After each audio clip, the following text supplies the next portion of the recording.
Isang matinding debate ang nangyari po sa Senado at nakusahan may kinalaman po ito sa impeachment trial ni VP Sara Duterte at ito hong si Senator Coco Pimentel at Senator Risa Ontiveros ay magkatuwang na ipinipilit na dapat ho ay maituloy na kaagad, no? Itong impeachment laban po kay VP Sara Duterte, pero ito po ay kinontra ni Senate Majority Leader. Ito pong si Senator Francis Tolentino. So, ngayon lang ho at ako buibilib dito kay Senator Tolentino. At napakagaling din na abogado at parang nakapanginayang na siya po ay natalo. Kasi ang sabi nga, sumama kasi sa alyansa ni Pangulong Marcos Jr. Pero balikan ho natin, ito po sa impeachment ay binabanggit po ni Senator Coco Pimentel na leader po ng minorya na dapat ho ay ituloy at tumawid po ito hong impeachment trial laban po kay VP Sara mula po sa kasalukuyang 19th Congress na sila po ay makakasapi hanggang sa 20th Congress. Kasi sabi po ni Senator Coco Pimentel, parang inihalin tulad niya po ito sa isang kaso na halimbawa napalitan po ng mga hukom magtutuloy-tuloy. Ito pakinggan ho natin yung ilang bahagi ng balitaktakan ni na Senator Coco Pimentel at again din po si Senate Minority Leader Senator Tolentino. So napakaganda ho ng paliwanag ni Senator Tolentino kung bakit kung hindi matatapos ngayong 19th Congress itong impeachment trial laban po kay VP Sara Duterte, wala na ho. Hindi na ho dapat na ituloy ng 20th Congress. So ito, pakinggan ho natin yung ilang bahagi ng mga pahayag. Ito ho. Kanina po narinig ko yung historical antecedents ng binanggit, Your Honor, Senator Pimentel. Would the good gentleman agree that the reason why the position of constitutionalists, textualists for that matter, on this issue is that the Constitution is silent as to the word carry over, crossover, continue. Meron po ba nakalagay sa Constitution?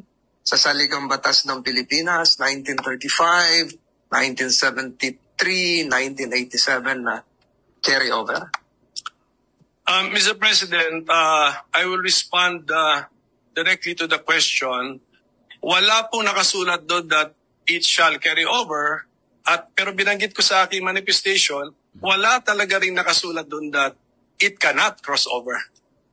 So, in effect, let us say, textually, both positions are not even mentioned or entertained in the Constitution. Mr. President, sangayon po kaya ang ating ginagalang na minority leader na kaya dahil walang carry-over notion ay dahil malaki po ang pagkakaiba. There's a big difference between the 1987 Constitution and the 1935 Constitution, which was patterned after the United States Constitution. And I would like to have this placed on the records, Mr. President. Sa US Constitution, 100 po ang senador at nag-i-eleksyon po every 2 years ng 33 senators. Ang naiiwan pong senador sa Estados Unidos pag nag-ieleksyon ay 67. Because 67 plus 33 is 100. 67 is sufficient to comply with the provision of the U.S. Constitution to convict in an impeachment case. Dahil 2/3 po yun ay 66. May sobra pang isa. Sa atin pong saligang batas noong 1935, kung inyo pong susuriin, Ang atin pong senador na bumubuo rin ng impeachment court ay 24. Subalit, Mr. President, in the 1935 Constitution, ang eleksyon po natin ay 8, 8, 8. Tuwing mag-i-eleksyon ng senador, ang i-elect na senador kasama sa mga kongresista ay 8 senador lamang. Ang may iwan po ay 16. And 16 is 2/3. Enough to have a quorum as well as to convict or to acquit. In our present constitutional scheme, 1987 Constitution, we also have 24 senators, but we conduct elections every 3 years for 12 senators. Meaning to say, Mr. President, yung may iiwang kalahati na 12 is not sufficient to constitute a quorum, dahil 12, dapat 13, much more convict. Because to convict, you need 16 senators, Mr. President. Is it now the proposition of the good minority leader that the constitutional spirit as enshrined in the 1935 Constitution, the same as the spirit prevailing, although it is not as admitted by the good minority leader, textually enshrined, the same as the 1935? Ibig sabihin po ba yung 12 ay may quorum? Yung 12 ay pwedeng maging 2/3 to allow your notion that we can carry over at yung sikat ngayong salita, maitawid? Tama po ba yun, Mr. President? Ako, Mr. President, Okay, so yun po ang initial na pahayag ni na Senator Coco Pimentel at ito pong si Senator Tolentino. So maganda ito hong paliwanag ni Senator Tolentino na siyang majority leader ngayong 19th Congress na kasi ikinakatwiran ho ngayon na sa Amerika ganun nakatawid yung impeachment trial laban po kay Bill Clinton. Pero maganda ho ang paliwanag ho ni Senator Tolentino na kasi sa Amerika magkaiba ang sistema doon. Sa 100 senators, may naiiwan na 67 at 33 lang ho ang ibinoboto. So meron po silang sapat na bilang para mag-convict or mag-acquit kung meron po nakasalang na impeachment. So pwede rin ho tuloy-tuloy. At dito ho sa Pilipinas, mga kababayan, noong 1935, pwede ho. Kasi ipinattern ho natin noong 1935 Constitution sa US Congress. So na kung saan ay maganda ho ito pakinggan nyo ho. Na noon ay 24 din na ating senador. Pero nag-i-elect lang ho tayo ng 8. At may natitira na naiiwan na 16. Na kung saan yan po ang numero na pwede ho, may sapat ho na bilang o quorum para mag-convict or mag-acquit kung meron pong nakasalang na impeachment. Yun ho. So ngayon ho, yung sa 1987 Constitution, mga kababayan, ay 24 pa rin ang senador. Kaya lang, 12 ho ang ini-elect natin, so may naiiwan na 2. Alam nyo, sa 12, wala hong quorum yan eh. Sa katunayan ay kung magpapalit ho kayo ng Senate President, hindi pa pwede. Kasi kinakailangan na majority 13. So kulang ho isa. At lalo na ho, kung magko-convict or mag-acquit sa isang may kaso na impeachment, hindi pa pwede. So sana, noong 1935, kung hindi po binago yan, na may natitira na 16 at 8 lang ho ang pwedeng ma-re-elect o magkakandidato, okay po ito. Kaso sa 1987, malabo ho mga kababayan di ba? Kayo ho, ako, ipinapaliwanag ko lang ho, maganda ho itong punto ni Senator Tolentino, na kung saan ay, ang sabi niya, kung walang quorum at walang sapat na bilang, yung naiwan, kasi kaya hindi mo masasabi ng continuing body, wala hong saysay. Kaya ang sinasabi, kapag hindi po natapos ngayong 19th Congress, itong impeachment trial laban po kay VP Sara Duterte, hindi na pwede na maitawid sa 20th Congress kasi tapos na lahat.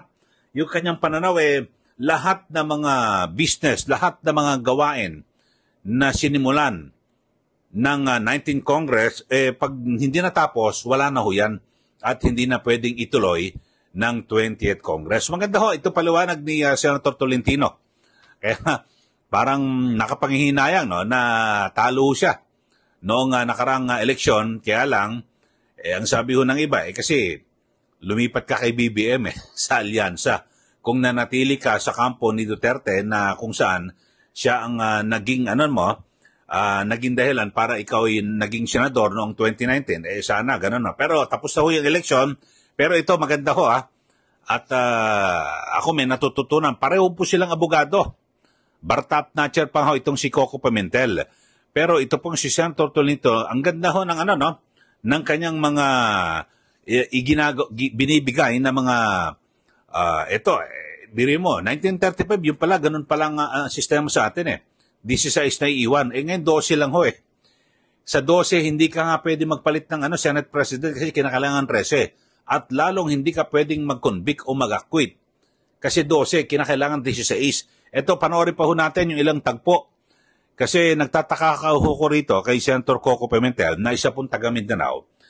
Parang yung kanyang mga ginagawang pagkilos ngayon, gustong-gusto niya ma-impeach. Ito pong si VP Sara Duterte na kanyang kapwa taga Mindanao. Ito, panoorin ho natin mga kababayan. 2/3 kasi is, I believe that was probably just the decision of the framers of the Constitution. They could have made it 1+1. They could have made it 3/4. So it's maybe by accident that 2/3 is equal to 8 plus 8 is 16 is 2/3, so 24. But I do not think that was really the point, Mr. President. But at any rate, we have to live with the 1987 Constitution. So we look at the 1987 Constitution. And okay, so yan po ang ini-insist pinipilit po ni Senator Coco Pimentel. Hindi, dapat ituloy ang impeachment at kung hindi matapos ang 19th Congress. So ito, pakinggan naman natin dahil sa nagsalita rin po itong si Senator Rizzo Ontiveros na siya pong Deputy Minority Leader at kakampi o kasama ni Senator Coco Pimentel diyan po sa minorya. Ito, panoorin. Salamat, Tabi, Mr. President. Gusto kong magdagdag ng point dun sa binanggit pareho ng majority leader, ng minority leader, at pati ng Senate President. Yung references sa US practice and precedent. Kaugnay nung isa sa mga issue na pinag-usapan dito sa floor. Kung pwede ba o dapat bang mag-carry over yung impeachment process mula sa 19th Congress hanggang sa 20th Congress. And I would just like to put this on the record, Mr. President. Galing po ito sa isang piyesa authored ni UP Professor Paulo Tamase.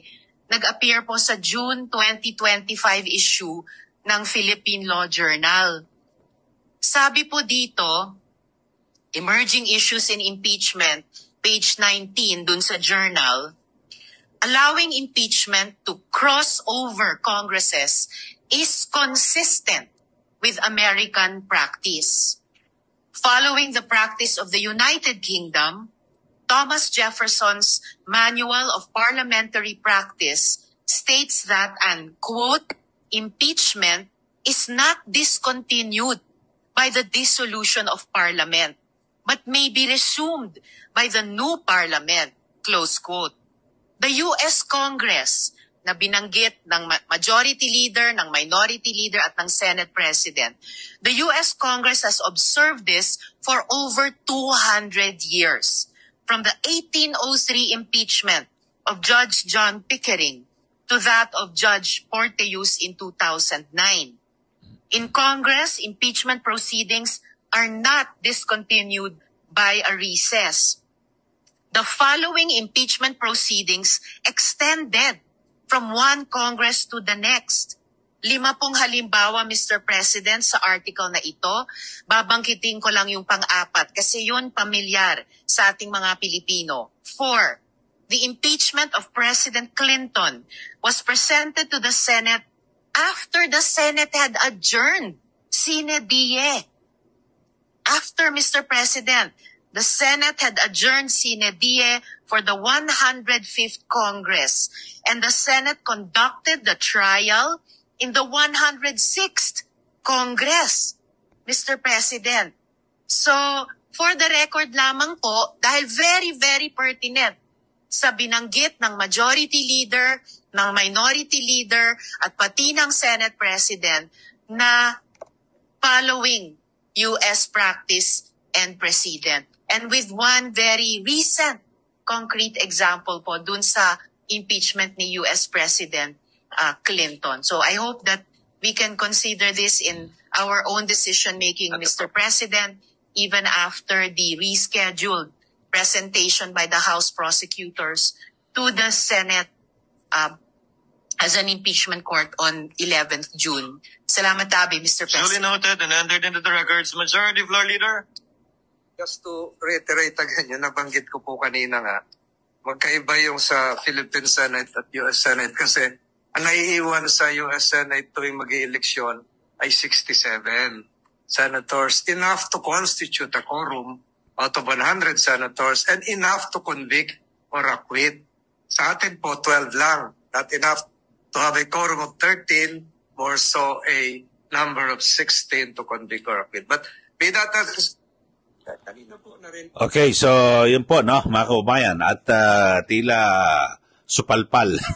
Hindi po umubra itong magkatuwang na binabanggit po ni Senator Coco Pimentel at Senator Risa Ontiveros na dapat daw po na ituloy, mag-crossover at tumawid itong impeachment trial laban po kay VP Sara Duterte mula 19th Congress na kasalukuyan at sa 20th Congress. Binanggit po ni Senator Risa Ontiveros na yun daw yung practice sa US na kung saan yung kaso ni Bill Clinton tumawid po sa sumunod na Kongreso. Pero yun na nga ho kasi doon po sa US Congress, magkaiba ho kaysa dito sa Philippine Congress. Sa US Congress, 67 po ang natitira o naiiwan. 33 ho yung ang tumatakbo at kumakandidato. So yung 67, yung po may quorum ho yan. Pero dito sa Pilipinas, inulit ho ni Senator Tolentino na 24 ang senador, 12 ang kumakandidato, 12 ang naiiwan. So wala hong quorum.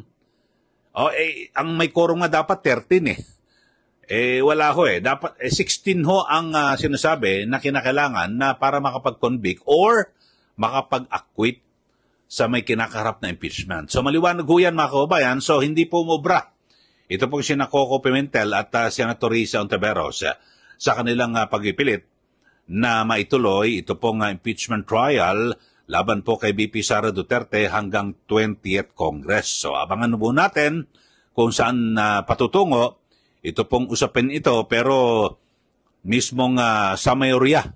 Ito si Senator Tolentino ay naging kakampi ho ni Pangulong Marcos Jr. sa panahon po ng kampanya, 'di ba, sa alyansa.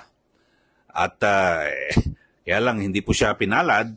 Ang binabanggit ko ngayon, ang galing pala ho ni Tolentino, no? At maalam sa batas. Sayang nga lang at doon po siya sumabit sa alyansa. Pero tapos na po yan.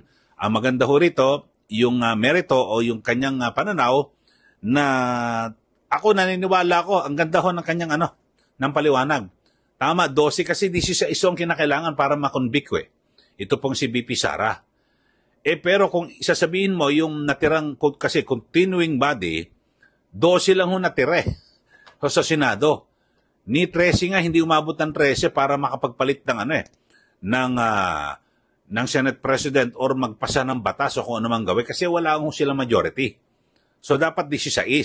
Siguro sa susunod, amyendahan nyo ho yung yung ating saligang batas na kapag mag-i-eleksyon ay gawin nyo ho 16 may iwan. 8 lang ang sasalang sa eleksyon, parang katulad ho noong 1935 Constitution natin.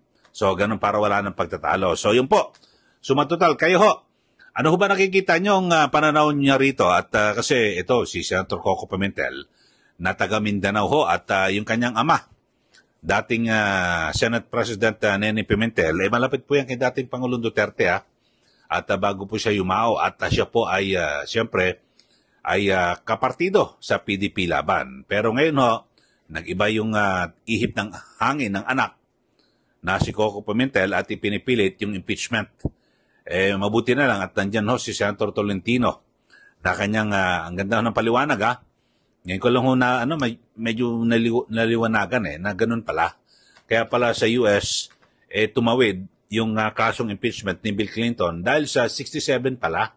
So meron ho silang quorum, may sapat na bilang para hatulan o iabsuelto itong si Clinton. Samantalang dito ho wala 16 ang kinakailangan 12 lang ho naiwan So malabo na. So titingnan ho natin at ako sa aking pananaw, dahil dito sa binanggit ho ni Senator Tolentino, mukhang hindi na po tatawid sa 20th Congress ito hong impeachment trial laban po kay BP Sara Duterte. Antay na lang kayo sa 2027 o 2026 kasi may 1 year ban kapag kailan minsan lang ho nakakasuhan ng impeachment at papalipas ka ng 1 year tapos pwede ulit mag-file. Yun, tayo nyo na lang ho mga kababayan. Pero kayo ho, yung ating mga listeners, mag-comment na ho kayo. Ano ho ba nakikita nyong motibo ni Senator Coco Pimentel o sa pagpipilit na ma-impeach ito po si BP Sara na siya po'y taga Mindanao at kapartido niya ho kasi pala nagkaroon ng problema sa PDP laban. Si Senator Risa Ontiveros, alam naman natin bagamat hindi po siya abogado, pero alam naman natin talagang siya po ay kakaiba dahil hindi naman to taga Mindanao. Pero siya po ay nagpipilit din na ituloy itong impeachment trial laban po kay BP Sara Duterte. Sa mga bago lang po sa ating subscriber o sa ating mga bagong listeners dito po sa ating YouTube channel, yung ating mga viewers. Kasi listeners, nasasanay ako sa radyo kasi ako lagi, di ba? Sa ating mga viewers dito po sa ating YouTube channel na hindi pa ho kayo nakapag-subscribe, subscribe na po. At huwag niyo rin kalimutan na i-share o i-like para lagi kayong updated dito po sa ating mga ginagawang komentaryo. Okay, maraming salamat po. Muli, ito po si Kaeli. Magandang araw po sa ating lahat.